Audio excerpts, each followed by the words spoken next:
90권의 절반이면 45권이니까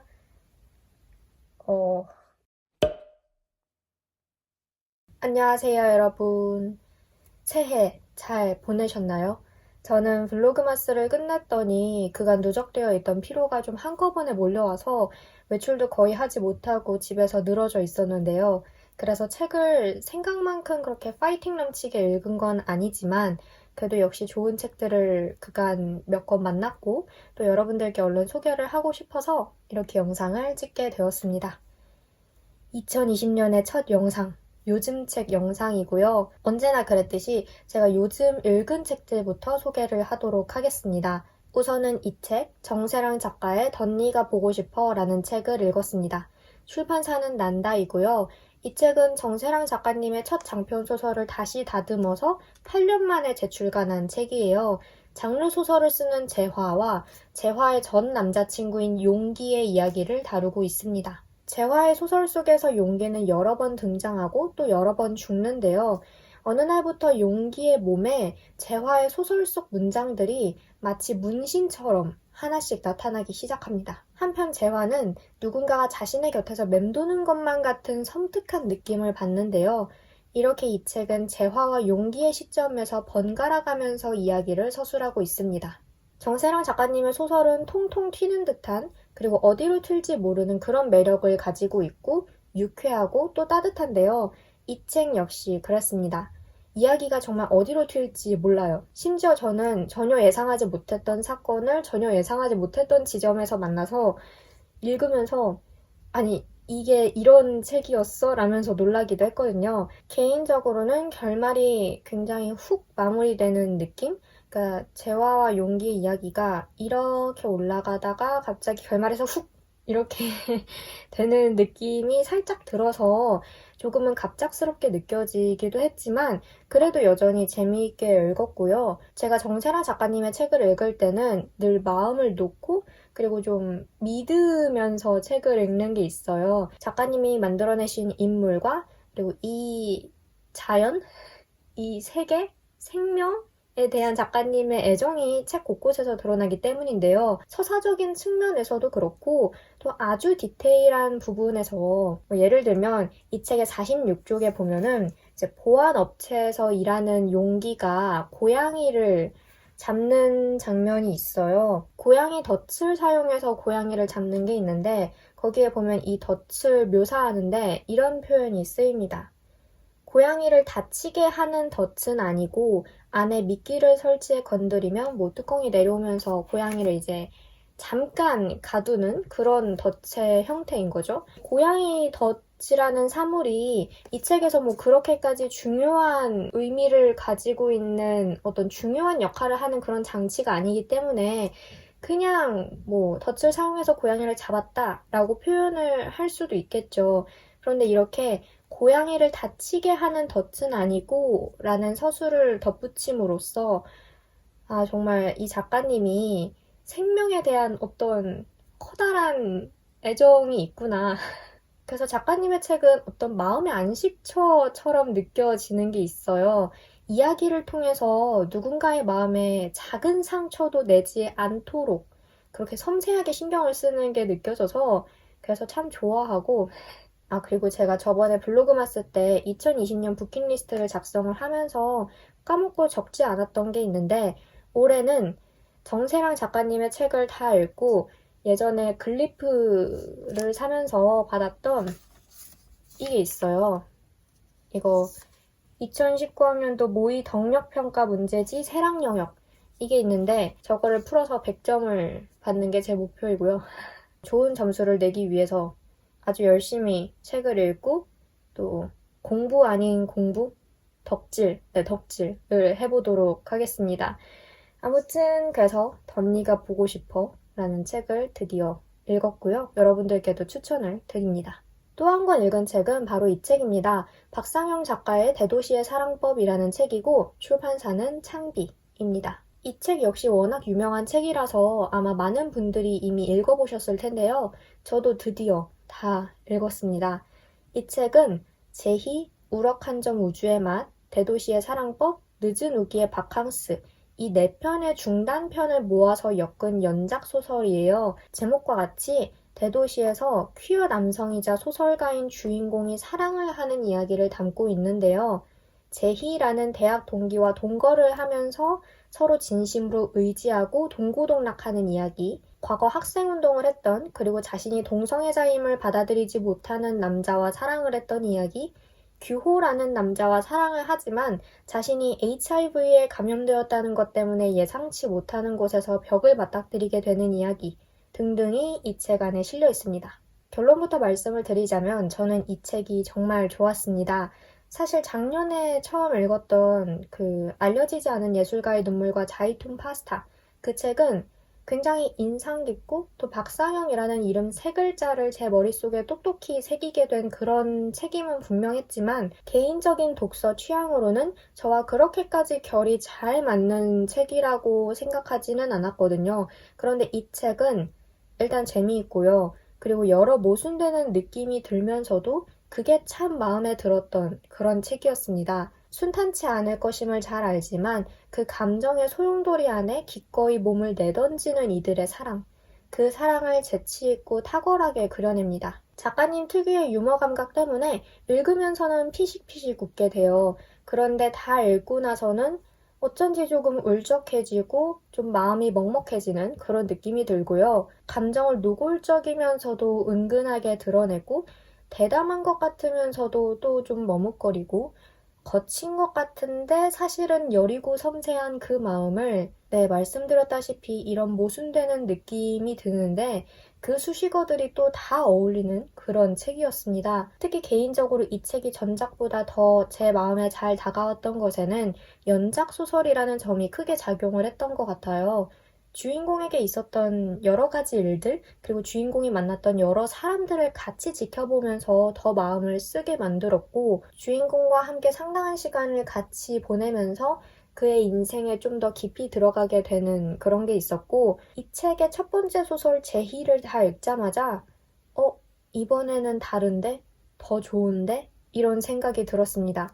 그리고 제 개인적인 감상으로는 어쩐지 조금 더 섬세해진 것 같다? 그러니까 그 마음을 표현하는 것에 있어서 좀 더 섬세해진 것 같다라는 생각이 들어서 너무나도 좋았고, 또 마음에 남는 문장들도 더 많아서 너무 좋았습니다. 그리고 이 책에는 여러 공간들이 나오는데요.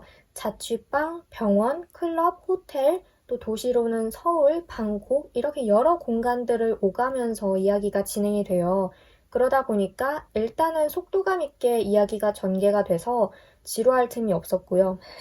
그리고 각 공간에서 주인공은 어떤 사랑을 하는지, 어떤 감정을 느끼는지 그런 거를 살펴보는 의미가 있었습니다. 공간이 주는 그 특유의 느낌들이 있잖아요. 그리고 주인공의 상황과 심리 상태에 따라서 같은 공간도 다르게 느껴지고 그런 게 잘 살아있어서 진짜 페이지 넘어가는 줄 모르고 읽었고요. 화려한 대도시의 불빛, 네온 사인, 시끄러운 음악과 자동차 경적 소리 뒤에 감춰진 그림자를 보여주는 그런 책이었고 화려하면서도 쓸쓸한 그 이중적인 대도시의 이미지를 사랑이라는 모습과 함께 잘 이렇게 어우러지게 표현을 한 그런 책이었습니다. 그래서 아직 안 읽어보신 분들께는 꼭 추천을 해드리고 싶고요. 참고로 제가 가지고 있는 것은 이게 아마 동네 서점 에디션일 거예요. 근데 저는 개인적으로 이 동네 서점 에디션 표지가 참 좋습니다. 뭔가 아담하면서도 딱 손에 잡히는 이 판형도 너무 좋고요. 아무튼 추천을 드리는 그런 책입니다. 다음으로는 제가 요즘 읽고 있는 책을 소개를 하려고 하는데요. 말씀드렸다시피 그간 누적되었던 피로가 연말부터 터지면서 지금 끝없는 졸음과 싸우고 있어요. 엎친 데 덮친 격으로 연초부터 생리가 겹치면서 감정 기복도 좀 심해져서 지금 어떤 거대한 이야기를 읽을 그런 정신이 아니더라고요. 집중도 안 되고 그래서 일종의 기분 전환을 하고자 이 책을 선택을 했습니다. 프랜시스 호지슨 버넷 작가의 비밀의 화원. 제가 가지고 있는 이 책은 현대문학에서 나온 책이고요. 뭔가를 느끼고 생각해야 한다는 그런 압박 없이 아주 편하게 읽고 싶어서 고른 책입니다. 워낙 오래전에 읽었던 책이라서 다시 읽고 싶기도 했고 그리고 저는 이 책이 어떻게 끝날지 알잖아요. 예전에 읽었으니까. 그래서 더 편한 마음으로 아주 마음을 놓고 읽을 수 있을 것 같아서 네, 그래서 읽기 시작했습니다. 요크셔였나? 그 황야에 탁 트이고 텅 빈 느낌? 그리고 황야에서 불어오는 차가운 바람, 정원의 풀과 나무와 꽃들, 그리고 순수한 아이들의 이야기. 그냥 그런 거를 읽고 싶었어요. 일종의 디톡스 하는 느낌으로 제가 의도했던 효과가 잘 일어나는 것 같아서 네, 좋습니다. 아, 진짜 요즘 잠자는 시간이랑 일어나는 시간이랑 완전히 엉망이 돼가지고 계속 머리가 이렇게 멍하고 찡하고 그런 느낌인데 이 책을 읽고 얼른 리프레시가 됐으면 하는 그런 마음입니다. 마지막으로는 제가 요즘 산 책들을 좀 소개를 해볼게요. 첫 번째 책은 이 책입니다. 서브 머그더 작가의 도어라는 책이고요. 출판사는 푸시케의 숲입니다. 유명 작가인 나와 그녀의 집안일을 도와줄 에메렌츠라는 여성의 이야기예요. 에메렌츠는 자신만의 주관이 뚜렷한 인물이고 그 때문에 처음에는 둘이 좀 갈등을 겪기도 하지만 점차 마음을 열고 서로의 세계를 알게 된다는 내용이래요. 그리고 문과 관련된 비밀도 있다는데 그 문이라는 소재가 이 책에 팽팽한 긴장감을 부여한다고 합니다. 문과 관련된 비밀 하면은 우리가 딱 떠오르는 게 있잖아요. 열면 안 되는데 열어서 비밀을 맞닥뜨리고 파국을 맞이하는 그런 금기에 관한 책일지 아니면 다른 방향으로 이야기가 전개가 될지 무척 궁금합니다. 이 책 안에는 다양한 이야기들이 또 담겨 있는 것 같아요. 어떤 역사적인 혹은 사회적인 맥락에서도 책 소개를 대략적으로 읽었을 때 약간 그런 맥락들이 있다는 설명을 읽은 것 같거든요. 네, 제가 이 책을 아직 읽어보지는 않아서 어떤 책일지는 자세히 모르지만 그런 베일에 쌓여있는 느낌도 또 마음에 드는 그런 책입니다. 그래서 제목답게 이 책을 읽는 것 자체가 저에게는 어떤 잠겨있는 문을 열고 들어가는 느낌이 들 것 같은 그런 책이라서 기대를 많이 하고 있고요. 네, 그렇습니다. 그리고 다음으로 소개할 두 권은 제가 어젯밤에 예스24에서 주문을 해서 아직 배송이 안 됐어요. 그래서 실물책은 없지만 그래도 여러분들께 소개를 해보려고 합니다. 하나는 로셀라 포스토리노 작가의 히틀러의 음식을 먹는 여자들이라는 책이에요. 문예출판사에서 나온 책이고요. 히틀러가 독사를 막기 위해서 자신이 먹을 음식에 독이 들었는지를 미리 먹어보고 감별하게 시켰던 일이 당시에 있었다고 하는데요. 히틀러의 비밀 벙커가 있는 국경 마을에 거주하는 건강한 순수 아리아족 여성. 이 책은 그 일을 했던 마지막 생존자인 마고 벨크라는 여성의 폭로를 바탕으로 쓰인 소설이라고 합니다. 이를 거부해도 죽고 혹시 독이 든 음식을 먹는다면 당연히 죽고 설령 생존한다고 해도 평생 그 불명예를 안고 살아야 하는 그런 상황에서 이 일을 하게 된 로자의 이야기를 담고 있는데 사실 이 책을 살까 말까 고민을 되게 많이 했어요. 왜냐하면 이 책을 읽으면 제가 정신적으로 힘들어할 게 좀 눈에 보여서 그런데 이야기의 소재도 정말 흥미롭고 또 책이 던지는 질문도 굉장히 중요할 거라는 생각을 해서 마침내 사게 됐습니다. 제가 전쟁 이야기는 말씀드렸다시피 심적으로 많이 힘들어해서 잘 못 읽는 편인데 그래도 마음을 단단히 먹고 읽어보겠습니다. 개인적으로 기대를 많이 하고 있는 책이기도 하고요. 얼른 배송이 왔으면 좋겠어요. 아무튼 그렇습니다. 그리고 마지막으로 산 책은 정세랑 작가의 목소리를 드릴게요 라는 책이고요. 출판사는 아작입니다. 정세랑 작가님이 10년 만에 내는 첫 SF 소설집이라고 하고 초기작부터 최신작까지 담겨 있다고 합니다. 알라딘 책 소개 페이지에 그 카드 뉴스 같은 게 있잖아요. 그것만 읽어봐도 아, 이번에도 작가님의 상상력은 경계 없이 펼쳐지는구나, 달려가는구나 라는 생각이 들어서 기대를 많이 하고 있어요. 이제 정세랑 작가님의 책은 나오면 사서 꼭 읽어봐야 하는 그런 책들이 돼서 사실 제가 여기서 무슨 설명을 더 해야 할지는 잘 모르겠지만 그리고 저는 책 소개를 그렇게 유심히 읽지는 않았거든요. 왜냐하면 아시죠? 그 백지의 상태에서 읽고 싶은 마음. 네, 그래서 제가 더 설명드릴 게 많지는 않지만 그래도 한 가지만 덧붙이자면 표지가 너무나 마음에 듭니다. 유쾌한 이야기들이 또 펼쳐지지 않을까 하는 기대를 하게 만드는 그런 발랄한 느낌의 표지인데, 표지만 보고 판단하기에는 좀 이른감이 없잖아 있기는 하지만, 네, 제가 저번에 작가님의 이만큼 가까이라는 책의 표지만 보고 되게 말랑말랑하고 귀엽고 발랄하고 그런 아기자기한 느낌의 소설이겠구나 지레짐작을 했다가 큰 충격을 받았었잖아요.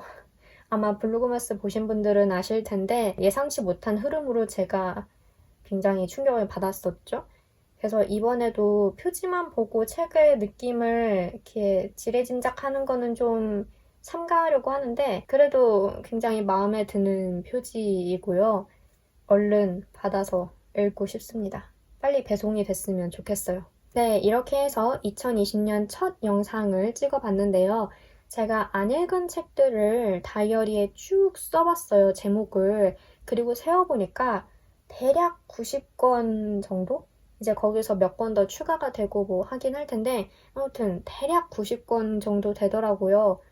올해 부킷리스트로 제가 안 읽은 책 목록 절반 이하로 줄이기를 써놨었는데 90권의 절반이면 45권이니까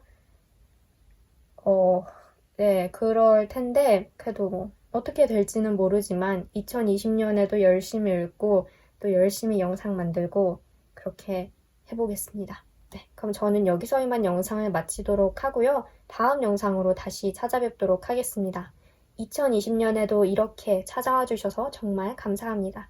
저는 다음 영상에서 봬요. 빠이!